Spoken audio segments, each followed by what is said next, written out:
Delhi blast, एक खौफनाक नजारा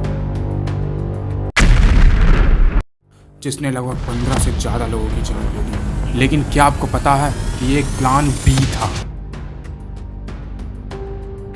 ये कहानी उस दिन से शुरू नहीं होती जिस दिन से हम सब ने इसे देखा। ये कहानी उस दिन से शुरू होती है जब हम इसे नहीं देख पाए थे। मेरे कहने का मतलब ये है कि हम सब जानते हैं कि 10 नवंबर को दिल्ली में क्या हुआ था, लेकिन सबसे बड़ा खुलासा ये है कि वो ब्लास्ट एक असली प्लान कभी था ही नहीं। वो एक प्लान बी था जो कि किसी से घबराकर उस इंसान ने उठाया था जो उस दिन I-20 कार में बैठा हुआ था, डॉक्टर उमर। लेकिन आप सोच रहे होंगे कि उसने आखिरकार ऐसा किया ही क्यों? क्या वजह रही होगी कि वो सुसाइड बॉम्बिंग पे आ गया? इसको समझने के लिए चलिए शुरू से समझते हैं। तो 10 नवंबर से कुछ ही दिन पहले एजेंसीज ने इनके ठिकाने पे छापा मारा था और इस छापामारी में इनके 2 साथी डॉक्टर मुजामिल और डॉक्टर अदील गिरफ्तार हो गए थे। और इन दोनों की गिरफ्तारी के कारण डॉक्टर उमर, हाँ वही डॉक्टर उमर जो कि सुसाइड बॉम्बिंग किए थे, ये भी घबरा गए थे। अब आया वो दिन 10 नवंबर। उस दिन डॉक्टर उमर एजेंसीज के मुताबिक अपनी गाड़ी में बैठकर अपने ही दोस्तों की गिरफ्तारी की खबरें देखते हुए जा रहे थे। इसलिए उन्होंने हार मानकर घबराहट में अपनी ही गाड़ी में बॉम्ब ब्लास्ट कर दिया। अब ये बात कहाँ तक सच और कहाँ तक झूठ, ये मैं नहीं कह सकता। अब यहाँ पे बात आती है कि अगर ये प्लान बी था तो प्लान ए क्या था, और अगर प्लान ए था भी तो उस प्लान ए में होने क्या वाला था। तो प्लान ए को ठीक से समझते हैं। तो इस हादसे के बाद जांच में जब इन लोगों की डायरीज और कोड्स तोड़े गए तो असली सच सामने आया।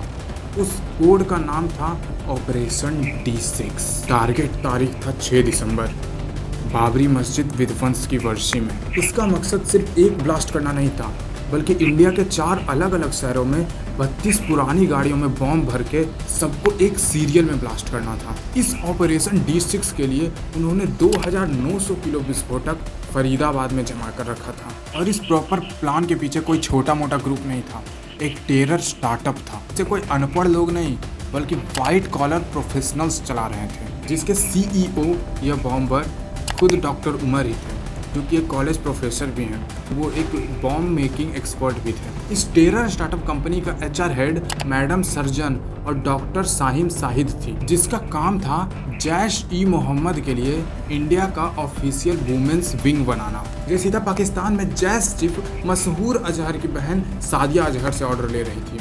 और तो और इस कंपनी को अपने सारे एक्सपेंसेस को यूटिलाइज करने के लिए जो पैसे आ रहे थे वो भी हवाले से आ रहे थे। जांच में 9 फर्जी सेल कंपनी पकड़ी गई जो कि एक ही पते पर रजिस्टर्ड थी और इनका काम टेरर के पैसे को साफ करना था। इन लोगों में आपस में बात करने के लिए स्पाई क्राफ्ट और डेड ड्रॉप ईमेल्स का इस्तेमाल हुआ करता था। आप सोच रहे होंगे कि ये डेड ड्रॉप ईमेल क्या है?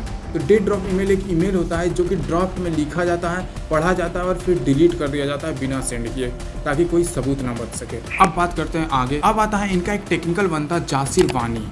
वो हामस स्टाइल हमले की तैयारी कर रहा था और वो ड्रोन्स को भी मोडिफाई कर रहा था ताकि उससे बॉम्ब्स को गिराया जा सके, और साथ ही साथ वो रॉकेट बनाने की भी तैयारी कर रहा था इस कंपनी में। 10 नवंबर को जैसे ही ये प्लान ए फेल हुआ तो डॉक्टर उमर ने अपने पीछे बहुत सारे सुराग छोड़ दिए थे जो कि पुलिस को भी परेशान कर रही है। जैसे कि बॉम्ब ब्लास्ट के बाद मालवे से 9 mm की 3 गोलियां मिली, लेकिन वहां पर एक भी बंदूक नहीं थी। ये सारी गोलियां मिलिट्री ग्रेड गोलियां थी। लेकिन चौंकाने वाली बात यह है कि वहां कोई भी बंदूक नहीं थी, क्योंकि डॉक्टर उमर ने सुसाइड बॉम्बिंग की थी, तो उन्हें बंदूक की क्या ज़रूरत थी?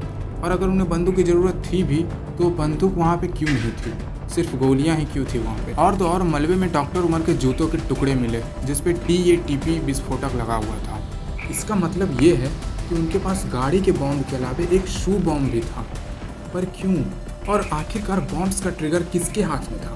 ये सवाल इसलिए है क्योंकि जब एजेंसीज के धमाके वाली जगह पर फ़ोन मैपिंग की गई तो वहाँ पर 68 फ़ोन नंबर मिले जो कि काफ़ी सस्पिशियस हैं, और ये 68 फ़ोन नंबर सीधा पाकिस्तान और तुर्की के हैंडलर्स से कंट्रोल हो रहे थे। इन सभी को ऑर्डर एक इंटरनेट वॉर रूम से मिल रहा था। तो यही था इस धमाके का असली राज, एक फेल हुआ प्लान बी जिसने बहुत बड़ा और खतरनाक ऑपरेशन D6 होने से बचा लिया।